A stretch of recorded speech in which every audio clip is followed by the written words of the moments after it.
Saudara-saudara pendengar yang kami kasihi dimanapun Anda berada, Anda kembali bersama kami pada acara Telaga, Tegur Sapa Gembala Keluarga. Saya Gunawan Santoso dari Lembaga Bina Keluarga Kristen akan berbincang-bincang dengan Bapak Pendeta Dr. Paul Gunadi. Beliau adalah seorang pakar dalam bidang konseling, serta dosen di Seminari Alkitab Asia Tenggara, Malang. Perbincangan kami kali ini tentang disiplin dan emosi anak. Kami percaya acara ini pasti bermanfaat bagi kita sekalian, dan dari studio kami mengucapkan selamat mengikuti. Pak Paul, ada sebagian orang tua yang beranggapan bahwa anak itu dapat belajar disiplin dengan sendirinya. Ini bagaimana pendapat Pak Paul? Pendapat itu tidak benar ya Pak Gunawan. Sebab sama seperti seorang anak yang memerlukan tangan orang tua untuk menuntunnya belajar, ya si anak juga sebetulnya memerlukan disiplin orang tua agar dia nantinya dapat belajar mendisiplin dirinya sendiri. Nah, kenapa kok disiplin itu begitu penting Pak Gunawan di dalam pertumbuhan seorang anak? Salah satu penyebabnya adalah karena disiplin orang tua nantinya itu akan mempengaruhi perkembangan emosi anak. Di dalam hal ini mungkin disiplin apa yang bisa diterapkan kepada anak yang masih kecil gitu Pak Paul? Nah, udah tentu kalau anak-anak memang masih di bawah usia 2 tahun, kita lebih banyak menggunakan tindakan langsung atau pencegahan langsung. Misalkan dia mau mengambil sesuatu yang kita tahu itu berbahaya atau bisa jatuh atau apa, ya kita langsung pegang, kita langsung alihkan tangannya. Jadi di bawah usia 2 tahun, tindakan langsung kita lah ya secara fisik yang mencegahnya melakukan hal-hal yang tidak kita inginkan. Tapi dengan berjalannya waktu, anak makin besar, maka kita mulai menerapkan disiplin dengan metode pemberitahuan, peringatan. Nah, nanti kadang-kadang juga kita akan gunakan kemarahan kalau dia membangkang kita, dan dalam kasus tertentu kita juga harus menggunakan misalkan pukulan di pantatnya atau di pahanya. Nah, hal-hal seperti itulah yang nantinya kita gunakan. Waktu anak-anak sudah mulai besar, sudah remaja dan sebagainya, sudah tentu disiplin yang lebih menggunakan seperti pukulan di pantat tidak akan lagi efektif. Nah, pada saat anak sudah besar seperti itu, nah kita harus sekali lagi mengubah metode disiplin kita. Lebih banyak kita menggunakan peringatan-peringatan, serta nanti ada konsekuensi yang harus ditanggung oleh si anak. Apakah memang ada keterkaitan antara disiplin dan emosi anak gitu Pak? Ada ya Pak Gunawan, karena pada akhirnya emosi itu adalah sesuatu yang kita mesti kelola, kita mesti kuasai. Kita nggak bisa menghambur-hambur atau mengumbar-ngumbar emosi. Tidak bisa. Kita harus menyadari emosi kita. Kita harus membolehkan diri kita merasakan emosi. Tapi kita juga harus dapat menguasainya. Nah, dengan kata lain, waktu kita berkata kita harus bisa menguasai atau mengelola emosi, ini adalah bagian dari disiplin diri. Dan disiplin diri ini sendiri pada dasarnya tidak muncul dengan sendirinya pada diri anak. Disiplin ini harus awalnya ditanamkan oleh orang tua. Jadi sebenarnya apa arti dari mendisiplin anak ini Pak Paul? Ada 2 ya Pak Gunawan. Yang pertama adalah usaha yang terencana dari orang tua untuk mengendalikan dan menghilangkan perilaku anak yang tidak sesuai dengan harapan orang tua. Dan bagian berikutnya, mendisiplin anak adalah usaha yang terencana dari pihak orang tua untuk menumbuhkan dan mempertahankan perilaku anak yang sesuai dengan harapan orang tua. Ya, berarti kalau Pak Paul katakan itu merupakan usaha yang terencana dari orang tua, itu orang tua harus merencanakan dan merundingkan bersama-sama untuk menentukan kebijaksanaan di dalam pendisiplinan itu, gitu Pak Paul? Betul Pak Gunawan.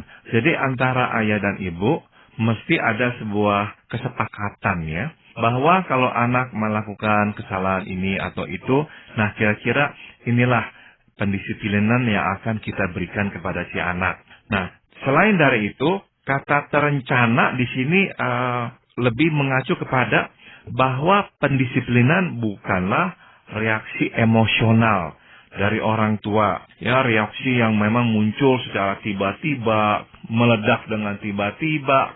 Nah, itu bukan terencana. Yang dimaksud dengan terencana adalah reaksi atau konsekuensi yang kita berikan kepada anak adalah sesuatu yang telah kita pikirkan secara matang. Bahwa reaksi ini reaksi yang memang tepat untuk kesalahan si anak. Dan bukan sesuatu yang langsung meledak tanpa dikuasai oleh orang tua. Mengapa demikian ya? Kenapa kok penting ya bagi orang tua untuk menguasai perasaannya sendiri dalam pengertian reaksinya menjadi terencana? Sebab begini Pak Gunawan, kalau orang tua memberikan reaksi-reaksi yang meledak-ledak, yang emosional, nah ini menimbulkan kebingungan dan ketakutan kepada anak, sehingga nantinya tuh memancing reaksi marah dari anak. Bukannya si anak tunduk dan hormat, malah si anak itu marah melihat orang tuanya kok meledak-ledak seperti itu tanpa ada kekonsistenan, tanpa ada ketentuan. Nah, itu tuh yang dibutuhkan oleh anak. Waktu anak melihat orang tua mendisiplin, dia perlu melihat bahwa orang tua mendisiplin dengan terencana, dengan pemikiran yang rasional, bukan hanya berdasarkan emosi yang meledak-ledak. Nah, di samping itu kadang-kadang kalau tidak direncanakan, Pak Paul, itu di pihak ayah misalnya itu menentukan suatu policy disiplin yang oleh pihak istri itu tidak disepakati gitu Pak Paul, sehingga anak pun bisa jadi bingung gitu. Betul. Nah, ini juga memang menunjukkan bukannya sesuatu yang direncanakan jadinya ya. Sebab yang tampak di mata si anak adalah kekacauan, kekisruhan. Ayah berkata apa, ibu berkata apa. Nah, si anak itu nanti yang di tengah, dan dia akan selalu akhirnya terjepit di tengah-tengah ini, dan dia akan mengalami kebingungan yang manakah yang harus dituruti oleh dia. Dan yang lebih berbahaya adalah kalau itu yang terjadi pada diri anak, lama-kelamaan, nomor satu, si anak akan mulai memanipulasi Pak Gunawan orang tuanya. Waktu si ayah berkata tidak boleh, dia akan pergi kepada si mama. Sebab dia tahu, mama nanti akan membolehkan atau kebalikannya. Jadi, mulailah si anak mempermainkan kedua orang tuanya. Tapi, kedua yang juga menjadi dampak yang tidak sehat bagi si anak, kalau orang tua tidak sepakat dalam mendisiplin anak adalah si anak nantinya akan mengembangkan juga ketidakpastian. Dan ini menimbulkan kecemasan dalam dirinya. Karena dia tidak pernah benar-benar tahu bahwa apa yang dilakukannya ini sungguh-sungguh boleh. Karena bisa jadi saat itu tuh waktu ibunya melihat, nggak apa-apa, boleh. Tapi waktu ayahnya melihat, ayahnya meledak marah. Atau kebalikannya. Jadi anak akhirnya hidup dalam suasana yang menegangkan. Tidak adanya kepastian hukum. Ya, kalau kita boleh gunakan istilah hukum di rumah itu. Sehingga dia selalu harus waspada. Jadi kalau misalnya ini, suami istri itu mau membuat suatu perencanaan untuk mendisiplin anak, itu faktor-faktor apa kira-kira Pak Paul yang perlu dipikirkan di dalam menyusun strategi untuk mendisiplin anak ini? Orang tua mesti menyadari pertama-tama usia anak Pak Gunawan. Jadi jangan sampai memberikan disiplin melampaui usia anak. Kadang-kadang kita menuntut anak di luar batas usianya. Bahwa dia seharusnya misalkan tidak nangis. Bahwa dia seharusnya tidak boleh menunjukkan sikap misalnya ngambek. Itu bagi saya adalah tuntutan yang tidak sesuai usia anak. Mengapa? Sebab anak-anak kecil pada umumnya waktu sedih, waktu jengkel dia akan menangis. Ada orang tua begitu melihat anaknya menangis akan memarahi si anak dengan suara yang lebih keras, mengancam si anak kalau tidak berhenti menangis nanti akan diberikan hukuman yang lebih berat. Anak kecil akan menangis. Ini bagian alamiah sebab dia belum mampu mengucapkan, memformulasikan pikirannya lewat ucapan-ucapannya atau lewat kemampuan verbalnya. Jadi reaksi pertama selalu adalah nangis atau mengambek. Itu bagian dari sifat kekanak-kanakan dan sebagainya. Jadi orang tua perlu pertama-tama menyadari usia anak dan berilah disiplin yang sesuai usia anak. Kedua, pertimbangkanlah kesalahan anak. Berilah disiplin sesuai kesalahan si anak. Maksudnya, kalau kesalahannya kecil, ya berikanlah konsekuensi yang kecil. Jangan semua kesalahan disamaratakan. Hukumannya semua sama keras dan sama beratnya. Nanti si anak tidak pernah lagi bisa membedakan kesalahannya atau perbuatannya, sehingga dia sendiri tidak bisa mengevaluasi dirinya.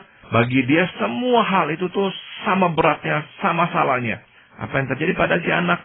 Akhirnya dia selalu menyimpan rasa bersalah.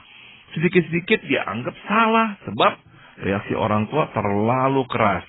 Nah, jadi yang kedua prinsipnya adalah pertimbangkanlah kesalahan si anak. Dan yang ketiga adalah kalau sampai kita harus mendisiplin secara fisik, nah ini saya kutip dari pendapat Dr. James Dobson, kita hanya akan menggunakan disiplin fisik kalau anak membangkang. Kita memberi instruksi atau menyuruhnya melakukan sesuatu, dia dengan berani menantang kita atau membangkang kita. Nah, di titik itu kita memang harus memberikan disiplin secara fisik. Dengan kata lain, kita memang harus langsung bertindak. Nah, prinsip yang terakhir adalah dalam mendisiplin, selalu kita harus memberi kejelasan apa yang kita harapkan, apa yang boleh, apa yang tidak boleh. Sehingga anak sudah tahu. Dan anak harus tahu konsekuensi kalau dia melanggar apa yang tadi telah kita tetapkan. Jangan sampai anak akhirnya selalu meraba-raba. Jangan sampai anak melihat kita tidak konsisten. Hari ini boleh, besok tidak boleh. Nah, jadi penting sekali kekonsistenan itu. Iya, Pak Paul, kalau anak yang didisiplin itu menunjukkan reaksi kemarahan, itu sebagai orang tua itu kadang-kadang kebingungan menghadapi anak. Oh, ini didisiplin malah marah gitu, Pak Paul. Kita mesti melihat kenapa si anak marah. Kalau kita tahu bahwa kita telah mendisiplin dengan tepat, kita tidak melampaui usianya, tidak melampaui kesalahannya, tapi si anak memang sikapnya keras sekali dan langsung marah, kita jangan sampai mundur. Jangan sampai kita justru ketakutan. Kalau kita menunjukkan sikap malah ragu, malah takut, malah mundur, itulah awal dari si anak menguasai kita. Dia akan tahu bahwa dia bisa mengontrol orang tuanya, bahwa dialah yang nanti berkuasa. Jadi kita mesti tetap tegas. Misalkan kita meminta dia untuk mandi, meskipun dia marah, tidak mau, kita katakan, kamu mandi. Kalau tidak mau, saya akan paksa kamu mandi. Nah, waktu dia masih kecil, dia tidak bisa melawan kita. Kita benar-benar paksa dia, dan kita mandikan dia.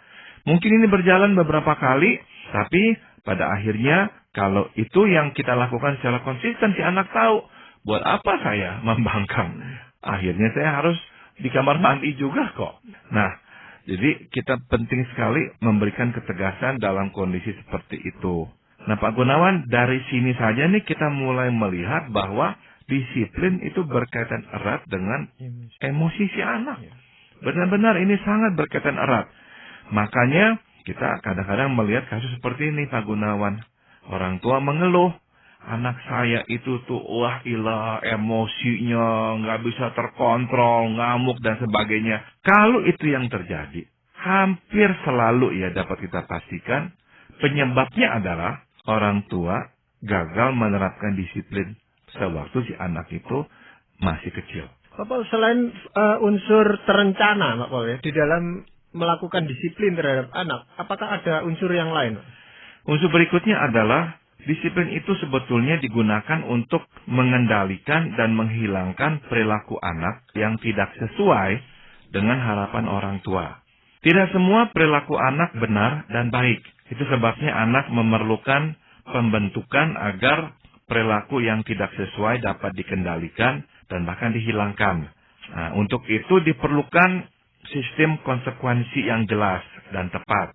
Kegagalan orang tua menerapkan disiplin membuat anak bebas melakukan hal-hal negatif dan ini akan membuatnya lemah dalam penguasaan diri atau penguasaan emosinya. Jadi memang kita di sini mesti menetapkan sistem yang tepat ya Pak Gunawan agar konsekuensinya jelas sehingga anak-anak tahu mana yang tidak boleh dan kalau dia melakukan yang tidak boleh itu maka akan ada konsekuensi yang dibayarnya. Misalnya perilaku macam apa Pak Paul yang harus dikendalikan dan dihilangkan bahkan mungkin? Misalkan kalau si anak itu tidak bisa menjaga kebersihan tubuhnya. Jadi ada beberapa area dalam kehidupan seorang anak yang harus bertumbuh ya dengan baik dan sesuai dengan usianya. Misalkan area yang pertama atau wilayah yang pertama adalah kebersihan tubuh. Anak mesti mandi. Anak mesti menggunakan sabun kalau mandi. Anak mesti menyikat gigi. Nah, ini disiplin membersihkan tubuh perlu ditanamkan pada anak. Saya tahu ada orang tua yang gagal menerapkan disiplin dalam hal kebersihan tubuh ini. Si anak kadang-kadang dibiarkan tidak mandi berhari-hari. Anak nggak disuruh sikat gigi. Kalau nggak mau ya didiamkan. Nah, ini nih awal yang buruk. Awal yang buruk sehingga si anak akhirnya tidak punya disiplin bahkan untuk membersihkan tubuhnya. Yang lainnya lagi adalah dalam hal menjaga kesehatan tubuh. Misalnya makan. Dia perlu makan 3 kali sehari, ya kita berikan makan 3 kali sehari. Dia perlu makannya lebih sedikit, supaya makannya bisa 3 kali sehari, ya kita sedikitkan. Tapi kita atur adanya jadwal makan yang tetap. Dia perlu minum. Jangan sampai dia nggak minum-minum, meskipun dia nggak mau minum, tapi dia harus minum. Kita dari awal disiplinkan dia untuk minum. Kalau enggak nanti dia akan mengembangkan penyakit. Nah, jadi wilayah yang awal yang mesti kita tetapkan adalah wilayah kebersihan tubuh dan menjaga kesehatan tubuh. Nanti dengan bertambahnya usia, ada lagi disiplin yang lain Pak Gunawan. Misalnya, disiplin dalam hal menggunakan waktu. Untuk apa? Untuk bermain, untuk belajar. Nah, itu bagian-bagian yang nantinya kita akan harus juga tanamkan pada anak. Ya, jadi untuk hal-hal yang sifatnya negatif, itu kita mesti melakukan pengendalian dan bahkan menghilangkan yang negatif-negatif itu Pak boleh? Betul sekali. Dan ini mesti terus-menerus memang dalam pengamatan orang tua. Sebab hal yang negatif itu tuh nanti bisa muncul dan berkembang di wilayah yang lain Pak Gunawan. Jadi waktu kita berhasil misalkan mendisiplinkan anak agar dia bisa menjaga kebersihan tubuhnya, bisa-bisa nanti dia nggak bisa disiplin menggunakan waktunya. Nah, peranan orang tua diperlukan di sini. Mendisiplin si anak agar dia benar-benar bisa duduk, belajar. Atau dia menonton televisi hanya 1 jam saja. Dan setelah itu dia harus belajar. Jadi penggunaan waktu pun mulai harus diajarkan. Nah, ini berkaitan erat dengan emosi Pak Gunawan. Misalnya si anak nonton televisi. Dia mau nonton terus setelah 1 jam. Tapi kita sudah beritahu, enggak, 1 jam saja. Setelah itu kamu harus belajar. Waktu kita hentikan, dia pasti tidak suka. Dia akan marah. Nah, nanti kita berkata, tidak, saya sudah beritahu 1 jam, 1 jam. Nanti, kalau kamu sudah selesai, dan waktu masih ada, kamu ingin nonton setengah jam lagi, saya berikan. Nah, meskipun dia jengkel, tapi karena orang tua berhasil mendisiplinnya, dia akan belajar menguasai kejengkelannya. Nah, di sini dia mulai belajarlah menguasai kemarahannya. Waktu dia senang, dia lagi main, jalan ke sana, naik sepeda ke sana ke sini. Dan kita harus katakan, kamu harus berhenti, kamu harus mandi, dan sebagainya. Sekali lagi, emosinya muncul, tapi dia akan harus belajar mengelola dan menguasainya. Masih ada unsur yang lain enggak, Pak? Yang terakhir adalah, disiplin digunakan untuk menumbuhkan dan mempertahankan perilaku yang sesuai dengan harapan orang tua. Nah, kadang kita beranggapan, sekali nilai yang baik tertanam, selamanya ia akan berakar dan berbuah. Faktanya tidak demikian, Pak Gunawan. Bukankah ada banyak hal positif yang pernah kita lakukan, namun tidak kita lakukan lagi sekarang. Yang orang tua perlu lakukan di sini adalah menciptakan sistem imbalan, agar anak melihat dan mencicipi sendiri buah keberhasilannya. Dengan kata lain, si anak perlu menyadari bahwa disiplin yang diterapkannya memang baik untuknya, dan bukan hanya untuk kita. Dan kata lain, kita ini tidak mau si anak melihat dia hanya menuruti kehendak kita ya. Ketaatannya itu hanyalah untuk menyenangkan hati orang tua. Dia mesti melihat bahwa disiplin itu pada akhirnya adalah untuk kebaikannya. Misalkan, waktu dia mendapatkan nilai ulangan yang baik, kita bisa langsung memuji dia dan berkata, nah, ini nih hasilnya. Kemarin, kamu belajar baik-baik, meskipun kamu sebetulnya ingin main PlayStation, tapi kamu berhasil ya menguasai diri, sehingga kamu berkata, oke lah saya akan belajar. Nah, ini hasilnya, ulangan kamu bagus sekali, kan kamu juga senang. Ini yang hal-hal seperti ini yang orang tua perlu komunikasikan. Sehingga si anak akan mulai belajar, iya, kok ini kok baik buat saya. Hal kecil lain, seperti menjaga kebersihan tubuh. Setelah dia mandi, Dia sudah wangi. Kita bisa misalkan memeluk dan berkata, kamu wangi sekali, senang sekali kamu wangi. Kamu juga pasti senang ya, bajunya udah rapi, wangi, tubuh kamu wangi.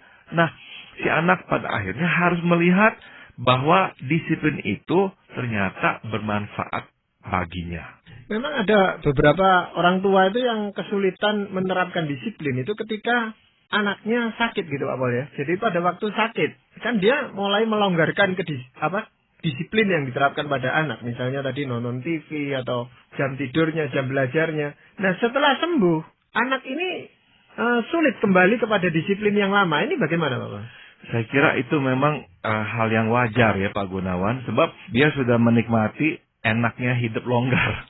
Ya, nah kita bisa berkata seperti ini. Nah, karena kamu sedang sakit dan kamu tidak ada tugas-tugas yang harus kamu kerjakan, kamu tidak bersekolah, oke, kamu sekarang mau duduk, mau nonton televisi lebih lama, mama kasih atau papa kasih.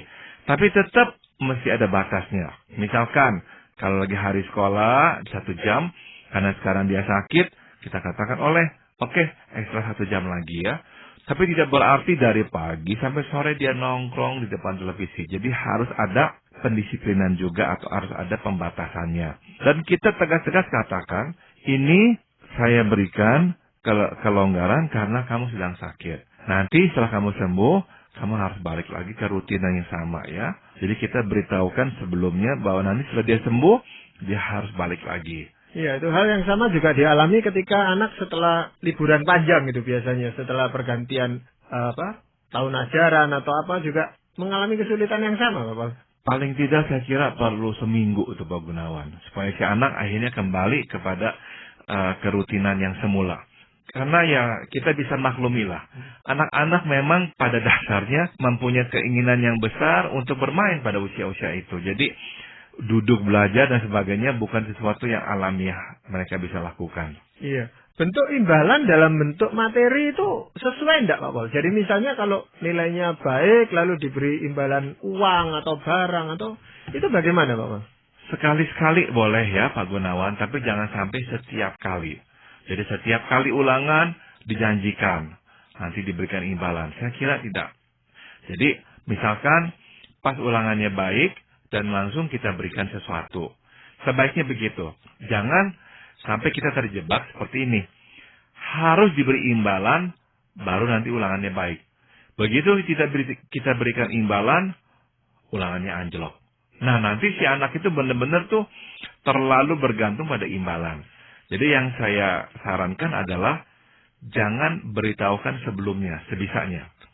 Sekali-sekali boleh. Misalkan hal yang penting, yang besar. Misalkan dia mau membeli PlayStation yang mahal ya, yang agak mahal kan. Nah kita katakan, kalau semester ini atau akhir semester ini nilai-nilaimu semua bagus, nah papa akan belikan PlayStation. Nah ini kan masih lama, beberapa bulan sebelumnya. Nah itu nggak apa-apa. Tapi untuk yang lebih kecil-kecil, seperti misalkan ulangan, sebaiknya jangan. Waktu misalkan kita melihat hasilnya baik atau apa, kita berikan imbalan. Kita hanya katakan, kamu telah belajar dengan baik, papa bangga sekali. Nih untuk kamu. Nah itu yang kita bisa lakukan sekali-sekali. Seringkali juga orang tua mau melemparkan tanggung jawab untuk mendisiplin anaknya itu kepada orang lain Pak Pol. Jadi misalnya kepada gurunya atau ya babysitternya. Bagaimana itu Pak? Memang di tengah-tengah kesibukan hidup ya, ada kecenderungan sekarang orang tua makin mendelegasikan tugas mendisiplin anak kepada pihak-pihak lain. Ya, saya mengerti ya kadang-kadang itu sesuatu yang tidak dapat dihindari ya. Namun tetap kita harus ingat bahwa pada akhirnya terpenting adalah disiplin itu dari kita orang tua. Sebab disiplin nantinya berkaitan dengan respek. Anak mesti respek pada otoritas orang tua. Jikalau orang tua sama sekali atau jarang terlibat dalam usaha mendisiplin anak, satu hal yang sebetulnya sedang terjadi adalah dia sedang menjual otoritasnya. Ya, anak akan nantinya sukar sekali tunduk pada otoritas orang tua. Dan sekali lagi, siapakah yang mengenal anak yang paling dekat, paling tepat selain kita sebagai orang tua? Nah, dengan kata lain, Jadi tugas itu ada pada pundak kita. Dan saya mau ingatkan lagi bahwa disiplin akhirnya sangat berperan dalam pembentukan emosi anak itu sendiri. Iya, Pak Paul, untuk merangkumkan perbincangan kita ini, apakah ada ayat firman Tuhan yang ingin Pak Paul sampaikan? Saya akan bacakan dari Amsal 13 ayat 24. Siapa tidak menggunakan tongkat, benci kepada anaknya. Tetapi siapa mengasihi anaknya, menghajar dia pada waktunya. Nah, kata menghajar sebetulnya adalah kata mendidik. Jadi siapa tidak menggunakan tongkat, benci anak. Tapi siapa mengasihi anak, dia akan mendidik si anak pada waktunya. Artinya orang tua mesti meluangkan waktu, merencanakan dan mendisiplin anak. Kalau tidak, maka sebetulnya dia sedang mengkomunikasikan dia tidak sayang anak. Sebab anak, kalau kita sayang, kita harus disiplin. Sebab kalau tidak disiplin, benar-benar itu anak akan bertumbuh liar. Emosinya tak terkontrol, justru nanti emosi yang akan menguasai si anak. Dan itu akan merugikan hidupnya sendiri. Iya, sehubungan dengan menggunakan tongkat, Pak Paul ya. Itu ada orang tua yang mengatakan lebih baik menggunakan tangannya daripada menggunakan alat pemukul yang lain untuk mendisiplin anak. Ini pendapat Pak Paul kan? Saya kira penggunaan alat atau tidak memang itu relatif ya. Yang penting adalah alatnya harus sesuai. Jangan sampai alat yang keras. Kalaupun menggunakan tongkat atau apa, pukullah dengan perlahan ya. Dan pukulnya juga di pantat. Jangan gunakan itu untuk memukul tubuhnya atau kepalanya. Kalau menggunakan tangan juga sama, pukullah dengan tepat. Jangan sampai tangan kita gunakan menggampar kepala anak. Ya, jadi yang lebih penting adalah bagaimana kita mendisiplinnya, dengan kekuatan seperti apakah kita mendisiplinnya. Iya, jadi terima kasih sekali Pak Paul untuk perbincangan kali ini yang sangat bermanfaat, khususnya bagi kami yang punya anak-anak yang membutuhkan bimbingan untuk lebih berdisiplin. Para pendengar sekalian, kami mengucapkan banyak terima kasih Anda telah mengikuti perbincangan kami dengan Bapak Pendeta Dr. Paul Gunadi dalam acara Telaga, Tegur Sapa Gembala Keluarga. Kami baru saja berbincang-bincang tentang disiplin dan emosi anak. Bagi Anda yang berminat untuk mengetahui lebih lanjut mengenai acara ini, silakan menghubungi kami lewat surat. Alamatkan surat Anda ke Lembaga Bina Keluarga Kristen atau LBKK, Jalan Cimanuk 58, Malang. Anda juga dapat menggunakan email dengan alamat telaga@indo.net.id. Kami juga mengundang Anda mengunjungi situs kami di www.telaga.org. Saran-saran, pertanyaan, serta tanggapan Anda sangat kami nantikan. Akhirnya dari studio kami mengucapkan terima kasih atas perhatian Anda. Dan sampai jumpa pada acara Telaga yang akan datang.